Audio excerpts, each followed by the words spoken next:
এই যে আরেকটি গাছ, এই গাছটির সাথে আপনাদেরকে পরিচয় করায় দেই। আমি সঠিক গাছটি চিনি না। এদিকে এদিকে এদিকে আসেন একটু। এই যে দেখছেন গাছগুলা মেহেন্দি গাছের মতো লাগে, আবার ফুলও আছে। এই ফুলগুলা দেখেন ঝরে যাইতেছে যেরকম, কিন্তু এই গাছটা আমি চিনি না। অনেকেই দেখি আরাবিয়ানরা আসে গাছের পাতা ছিঁড়ে, তারপরে ফুল ছিঁড়ে। এই গাছটা যদি কেউ চিনে থাকেন অবশ্যই আমাকে জানায়েন। আমি আমি অনেকেই শুনছি যে এটা ওষুধি গাছ, কিন্তু কি কাজে লাগে আমি সঠিক জানি না। তার কারণ আমি তো আর কবিরাজ না, আমি শুধু খালি দেখি মানুষে কিভাবে এইগুলা নিয়ে উঠায়, কিসের জন্য নেয়, আমি এত কিছু জিজ্ঞাসা করি না। তারপরে আমি দেখি যে উঠায় নেয়, দেখেন কি ফুল ধরছে গাছগুলার ভিতরে।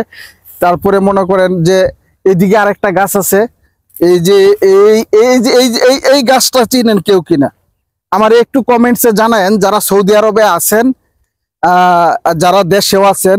এই গাছে কিন্তু এই যে দেখেন এই গাছে কিন্তু ফুল আছে, একটা ফুল আছে ফলের মতো। এই যে দেখাই ফুলটা, দেখাই এই যে ফুল, এই যে আমি একটা ফুল ছিঁড়ি, একটা মোটামুটি একটা ঘ্রাণ আছে।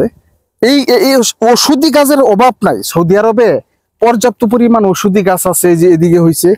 তবে জঙ্গলের ভিতরে আসলে পরে কিন্তু অনেক গাছ দেখা যায়, অনেক পরিমাণ ঘাস আছে, ওষুধি ঘাস আছে। তবে এই যে গাছটার বিষয়ে কইলাম, এই দুইটা গাছ আপনারা যদি কেউ চিনে থাকেন, কেউ যদি জানেন যে গাছগুলা কিসের কাজে লাগে, আমাকে কমেন্টসে জানায়েন, আমি অবশ্যই উপকৃত হব। সবাই ভালো থাকেন, সুস্থ থাকেন, আলমগীর আকন্দ পেজের সাথেই থাকেন।